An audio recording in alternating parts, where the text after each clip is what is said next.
नेपाल में generation Z का एहतजाज शिद्दत इख्तियार कर गया। अवामी दबाव के नतीजे में नेपाल के वज़ीर-ए-आज़म के.पी. शर्मा ओली और वज़ीर दाखिला रमेश खड़क मुस्ताफ़ी हो गए। काठमांडू में फोर्सेस की फायरिंग से अब तक 21 अफराद हलाक और सैकड़ों अफराद जख्मी हो गए। कांग्रेस के दफ्तर और कई रहनुमाओं के घरों पर हमले किए गए। मुजाहिरीन ने पार्लियामेंट पर धावा बोल दिया और आग लगा दी।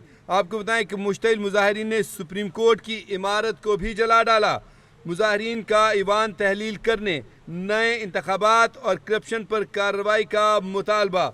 नेपाल की फौज ने मुल्क का कंट्रोल संभाल लिया, सिक्योरिटी संभाल ली। नेपाली अफवाज का कहना है कि मुजाहिरीन बहरान का फ़ायदा उठाकर लूट मार कर रहे हैं। नेपाली फ़ौज ने अवाम पर जोर दिया है कि वो सब्र व तहम्मुल से काम लें। नेपाली फ़ौज ने कहा है कि मुजाहिरीन सिक्योरिटी इदारों के साथ ताउन करें। मुजाहिरीन कहते हैं कि असल मसला हुक्मरान तबके की बदउनवानी और अवामी मसाइल से गफलत है।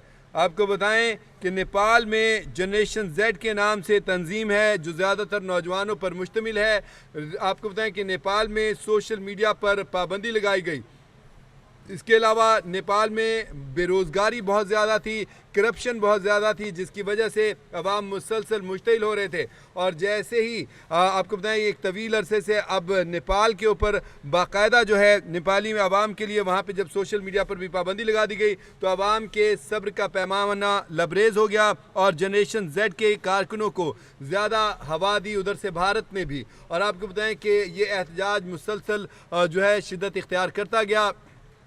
पिछले दिनों बाकायदा वहाँ पे काठमांडू में कर्फ्यू लगा दिया गया था, लेकिन कर्फ्यू के बावजूद लोग जो हैं घरों से बाहर निकल आए और उन्होंने एहतजाज शुरू कर दिया। लाखों की तादाद में लोग सड़कों पर निकल आए और लोगों के जमे गफ़ीर ने अहम इमारतों के ऊपर, पार्लियामेंट हाउस के ऊपर हमला कर दिया। पार्लियामेंट हाउस से जब वहाँ के जो वुज़रा थे और वहाँ के जो अराकीन थे उन्होंने भागने की कोशिश की, उन्होंने पार्लियामेंट हाउस को आग लगा दी। इसके बाद सुप्रीम कोर्ट का रुख किया और सुप्रीम कोर्ट की बिल्डिंग को भी मुजाहिरीन ने आग लगा दी और हर तरफ मार धाड़ का सिलसिला जारी था।